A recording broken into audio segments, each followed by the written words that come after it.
ગીર સોમનાથના ઉના પત્રકાર અને તેની 1 વર્ષની દીકરી પર જાણ લેવા સરપંચના પ્રતિનિધિએ હુમલો કર્યો। Story by Sabbir Selot Kodinar.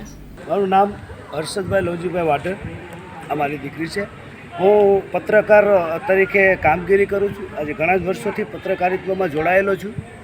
આજે પત્રકાર તરીકે નિષ્પક્ષ અને નિડરતાથી એક ન્યૂઝ પ્રકાશિત કર્યા હતા ઉના તાલુકાના ખાપટ ગામે કલેક્ટરની મંજૂરી લઈ અને સુજલામ સુફલામ યોજનામાં માટી કામગીરી ચાલુ હતી, પરંતુ એમાં જ આપેલા નિયમોને એ લોકો પાલન નહોતા કરતા। એટલા માટે ત્યાં ગામજનોનો વિવાદ એ જે મંજૂરી હતી એમાં 12 નંબરનો મુદ્દો હતો કે ગામજનોનો વિવાદ થાય તો એ ખોદકામ બંધ કરવું, માટી ઉપાડવાનું બંધ કરવું।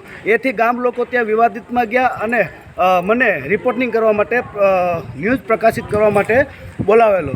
ત્યાં જઈ અને એમણે કહેલું કે આમાં શું મુદ્દા લખેલા છે એ વાંચી અને આપણે બતાવેલા। ત્યારબાદ એ આપણે સોશિયલ મીડિયા થ્રુ અને ન્યૂઝમાં આપણે પ્રકાશિત કરેલી હતી જે મેટર હતી એ કે ત્યારબાદ આ સરપંચના પ્રતિનિધિ, ખરેખર તો સરપંચના પ્રતિનિધિ જે ક્યાંય આવતા જ નથી, પરંતુ કાના પાસા બામણિયા એના દ્વારા મને દુકાન ઉપર ઊભો હતો ત્યારે મારી ઉપર એટેક કરવામાં આવ્યો। મારી દીકરી મારી જોડે હતી। મેં એને કીધું કે ભાઈ મારી દીકરી જોડે છે, તું મારી ઉપર એટેક કરમાં। ત્યારબાદ એને મને ગળાસીપ દઈ, 3 વાર ગળાસીપ દઈ અને મને જાનથી મારી નાખવાની કોશિશ કરી। એ જે તે દુકાનના CCTV ફૂટેજમાં છે। ત્યારબાદ એને મારી સાથે ઝપાઝપી કરી, મારી દીકરીને મારી। આ 1 વર્ષની દીકરી છે, માસૂમ, કોઈને આને મારવું ન મારવું એને પણ એવું કંઈ જ્ઞાન નથી। અને મને ભૂંડી ગાળો એટલી હદે દીધેલી છે કે જે મેં શબ્દ તરીકે વર્ણવી શકું નહીં। ત્યારબાદ જે દુકાનદાર છે એને શટર બંધ કરી દીધું। મારા ગળામાં એક માળા હતી, ચેન હતો, એ પણ અત્યારે નથી। એ પણ એને મારા ગળા સીપ દીધી ત્યારે ખ્યાલ છે કે એના હાથમાં જ હતો, એ પણ એને જૂટવી લીધો છે। આજે એ જે પત્રકાર તરીકે જો મને આવી રીતના એટેક કરતા હોય, આજે આપણે સત્ય, નિડરતાથી, સમાનથી આપણે જો પ્રકાશિત કરતા હોય ન્યૂઝપેપરોમાં અને ન્યૂઝ ચેનલોમાં, તો આજે આપણી ઉપર જ હુમલો થાય તો આમ પબ્લિક ઉપર શું? આજે તમામ મીડિયા છે એ તમામના વિરુદ્ધમાં જે કોઈ ગેરકાયદેસર પ્રવૃત્તિ થાય છે એ દર્શાવે છે। અને આ પોતે સરપંચ પણ નથી, સરપંચનો પ્રતિનિધિ ધરાવે છે અને સરપંચ અમારે અંગૂઠા છાપ છે, સરપંચ સાઇન કરતા નથી।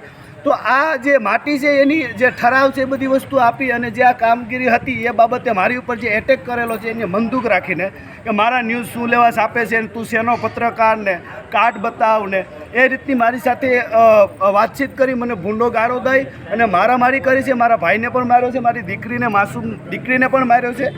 એને કુદરત પણ કોઈ દિવસ માફ નહીં કરે કે આજે એક પત્રકારને અને પત્રકારની દીકરીને મારવા, પત્રકારની ફેમિલી ઉપર એટેક કરવો।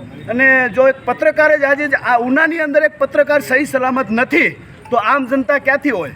આ એવો લુખ્ખો અને આવારા તત્વ અને એવી હલકાઈભરી વાતોથી જે મને મારી ઉપર એટેક કરવામાં આવે છે। કોઈ આવારા તત્વો હોય, કોઈ લુખા તત્વો હોય, એ તો એક સરપંચનો પ્રતિનિધિ ધરાવે છે, પંચાયતમાં બેઠે છે, તો આવું જે આવારા તત્વો અને લુખા તત્વો જે વર્તન કરતા હોય એવું વર્તન મારી જોડે કરવું એ વ્યાજબી નથી। આજે જો મને ન્યાય નહીં મળે, આ વસ્તુમાં મને ન્યાય નહીં મળે, જે કોઈ ફરિયાદ થાય એમની પાસે, એ પણ કોઈ પણ જાતની સામે કોઈ પણ ફરિયાદ કરે, પોલીસનો તપાસનો વિષય છે, પોલીસ જે તે તપાસ કરે, પોલીસ મને ન્યાય આપશે। એ મને પોલીસ માથે અને ઉના પોલીસ માથે મને વિશ્વાસ છે કે એ મને ન્યાય આપશે।